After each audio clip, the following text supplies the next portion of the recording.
नमस्कार, जय हिंद दोस्तों। अभिनव इंक के यूट्यूब चैनल पर आपका हार्दिक स्वागत है। चलिए फिर फटाफट से देख लेते हैं आरआरबी एनटीपीसी सीबीटी 2 16 जून 2022 फर्स्ट शिफ्ट में पूछे गए सभी 100% रियल क्वेश्चनों को। दोस्तों, इसकी पीडीएफ फाइल के लिए आप हमारे व्हाट्सएप ग्रुप को ज्वाइन कर सकते हैं, जिसकी लिंक डिस्क्रिप्शन बॉक्स में दी हुई है। तो यहाँ पर पहला क्वेश्चन है कि भारत में महिलाओं के लिए आरक्षण की व्यवस्था कहाँ है? तो पंचायती राज संस्थाओं में है। नेक्स्ट क्वेश्चन है कि अनुच्छेद 356 का प्रथम प्रयोग कब और कहाँ हुआ? तो केरल में हुआ 1959 में। दोस्तों, अनुच्छेद 356 में क्या है? तो इसके अंतर्गत ही किसी राज्य में राष्ट्रपति शासन लगाया जाता है। तो इसका प्रथम प्रयोग 1959 में केरल में हुआ था, याद रखिएगा। कई बार क्वेश्चन आता है कि किस अनुच्छेद के अंतर्गत राष्ट्रीय आपातकाल लगाया जाता है? तो अनुच्छेद 352 के अंतर्गत, इसको भी याद रखेंगे। अगला क्वेश्चन है कि एलिफेंटा द्वीप अवस्थित है? तो मुंबई तट पर अवस्थित है आपके एलिफेंटा द्वीप। दोस्तों, इस द्वीप पर एलिफेंट पाए जाते हैं काफ़ी मात्रा में, इसीलिए इसे एलिफेंटा द्वीप कहते हैं। नेक्स्ट क्वेश्चन है कार्बी एंगलोंग पठार विस्तार है किसका है? तो प्रायद्वीपीय पठार का विस्तार है कार्बी एंगलोंग पठार। अगला क्वेश्चन है कि प्रोटीन अणुओं की इकाई है? तो अमीनो अम्ल राइट आंसर हो जाएगा। नेक्स्ट क्वेश्चन है कि कौन सा अंगक पादप कोशिका में अनुपस्थित होता है? तो तारक काय राइट आंसर हो जाएगा। तारक काय जो जंतु की कोशिका है उसमें पाई जाती है, लेकिन पादप कोशिका में नहीं पाई जाती है। वहीं हम लोग कोशिका भित्ति की बात करते हैं, नोट कर लेंगे। कोशिका भित्ति जो है ये पादप कोशिका में पाई जाती है, लेकिन जंतु कोशिका में नहीं पाई जाती है। तो समझिएगा, तारक काय जंतु कोशिका में है लेकिन पादप कोशिका में नहीं है। कोशिका भित्ति पादप कोशिका में है लेकिन जंतु कोशिका में नहीं है। अगला क्वेश्चन है कि किस प्रदेश में रेंडियर पाया जाता है? तो रेंडियर आपके टुंड्रा प्रदेश में पाए जाते हैं। अगला क्वेश्चन है कि भारत में थारू जनजाति कहाँ निवास करती है? तो ध्यान रखिए कि उत्तर प्रदेश में जो तराई क्षेत्र है वहाँ पर थारू जनजाति निवास करती है। क्वेश्चन आता है कि जो टोडा जनजाति है, तो टोडा जनजाति ये कहाँ पाई जाती है दोस्तों? तो ये नीलगिरी पर्वत श्रेणी पर पाई जाती है। अच्छा, नीलगिरी पर्वत श्रेणी कहाँ पर है? तो ये आपके तमिलनाडु में है। दोस्तों, नीलगिरी पर्वत श्रेणी की सबसे ऊंची चोटी पेपर में आता है, तो दुद्दा बेटा राइट आंसर हो जाएगा। दुद्दा बेटा नीलगिरी की सबसे ऊंची चोटी है और नीलगिरी पर्वत श्रेणी पर टोडा जनजाति पाई जाती है, जो एक पशुपालक जनजाति है। अगले क्वेश्चन की तरफ बढ़ेंगे कि भिलाई इस्पात संयंत्र कहाँ स्थित है? तो भिलाई इस्पात संयंत्र छत्तीसगढ़ में स्थित है, जिसे यूएसएसआर की सहायता से स्थापित किया गया था छत्तीसगढ़ में।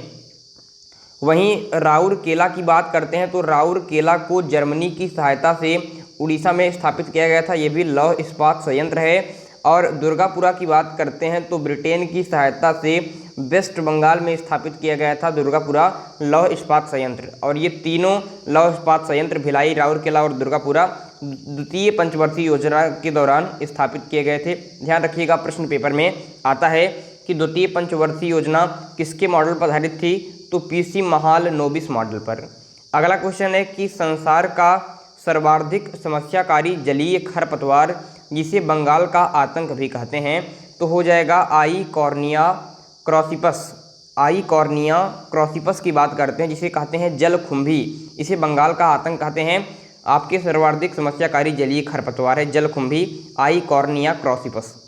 अगला क्वेश्चन है कि पादप हार्मोन जो फलों को पकाने में सहायता करता है, तो एथिलीन राइट आंसर हो जाएगा। अगला क्वेश्चन है कि एशिया का सबसे बड़ा पशु मेला कहाँ पर आयोजित होता है? तो सोनपुर में आयोजित होता है दोस्तों, आपके एशिया का सबसे बड़ा पशु मेला। अगला क्वेश्चन है कि राष्ट्रीय एकता परिषद की स्थापना कब हुई?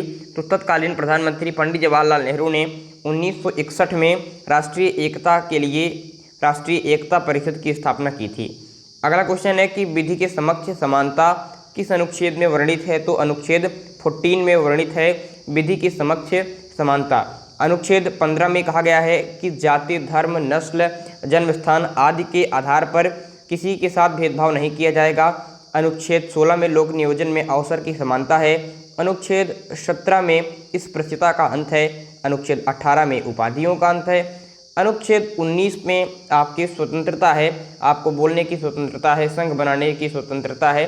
तो तो कई प्रकार की स्वतंत्रताएं यहाँ पर दी गई है। प्रेस की स्वतंत्रता भी अनुच्छेद 19 के अंतर्गत ही आती है। अनुच्छेद 20 में क्या है दोस्तों कि अनुच्छेद 20 में कई सारे अधिकार आपको दिए गए हैं कि अगर आपको गिरफ्तार किया जाता है तो आपको कारण जानने का अधिकार है। अगर आपको गिरफ्तार किया जाता है तो आप अपने मनपसंद वकील को कर सकते हैं और 24 घंटे के भीतर आपको मजिस्ट्रेट के सामने प्रस्तुत किया जाना चाहिए। ये अनुच्छेद 20 कहता है। समझ गए, कारण जानने का अधिकार है, मनपसंद वकील करने का अधिकार है और ये निर्देश है कि इनको 24 घंटे के अंदर अंदर मजिस्ट्रेट के सामने प्रस्तुत किया जाए। दोस्तों अनुच्छेद 21 में जीवन जीने का अधिकार है, अनुच्छेद 21A में, जिसे 86वें संविधान संशोधन द्वारा जोड़ा गया था। चलिए फिर आज के लिए चर्चा बहुत है, हम लोग थोड़ा आगे बढ़ चलते हैं। क्वेश्चन है कि मिनी माता रोग ऐसी मछली खाने से होता है जिसमें अधिक मात्रा में पाया जाता है। तो मिनी माता रोग आपके पारा की अधिकता से होता है। मिनी माता रोग पारा की अधिकता से होता है। अगला क्वेश्चन है कि ओजोन परत का अधिकतम जो ह्रास है ये किस पर हुआ है? तो दक्षिणी ध्रुव पर हुआ है। ओजोन परत का सर्वाधिक जो क्षति हुई है वो आपके दक्षिणी ध्रुव पर हुई है। किस ध्रुव पर? दक्षिणी ध्रुव पर। दोस्तों ओजोन परत की बात करते हैं तो ओजोन परत की जो मोटाई है ये डबसन यूनिट में मापी जाती है। पहली बात दोस्तों, ओजोन परत के संरक्षण के लिए 16 सितंबर 1987 को कनाडा का एक शहर है मॉन्ट्रियल, तो यहाँ पर एक सम्मेलन हुआ था। इसीलिए प्रत्येक वर्ष 16 सितंबर को ओजोन परत रक्षण दिवस मनाया जाता है। दोस्तों सम्मेलनों की बात करते हैं तो पर्यावरण अधिनियम कब आया था? 1986 में आया था। ये क्वेश्चन ध्यान रखिए। 1952 में प्रथम पृथ्वी सम्मेलन हुआ था। कहाँ पर हुआ था? रियो डी जेनेरियो में हुआ था। और ध्यान रखिए 1972 की बात करते हैं तो स्वीडन की राजधानी स्टॉकहोम में सम्मेलन हुआ था और इसी के निर्देश से पहली बार 5 जून 1974 को पर्यावरण दिवस मनाया गया था। कब मनाया गया था? 5 जून 1974 को। किस सम्मेलन के बाद? तो आपके स्टॉकहोम सम्मेलन के बाद। चलिए फिर आगे के क्वेश्चन की तरफ बढ़ेंगे कि भारत के दूसरे मुख्य न्यायाधीश कौन थे? तो प्रथम मुख्य न्यायाधीश तो सभी को पता है कि हीरालाल जे कानिया हैं। आया है दूसरा मुख्य न्यायाधीश तो बताएंगे एम पतंजलि शास्त्री की बात करते हैं तो पतंजलि शास्त्री आपके भारत के दूसरे मुख्य न्यायाधीश हो जाते हैं। अच्छा क्वेश्चन है।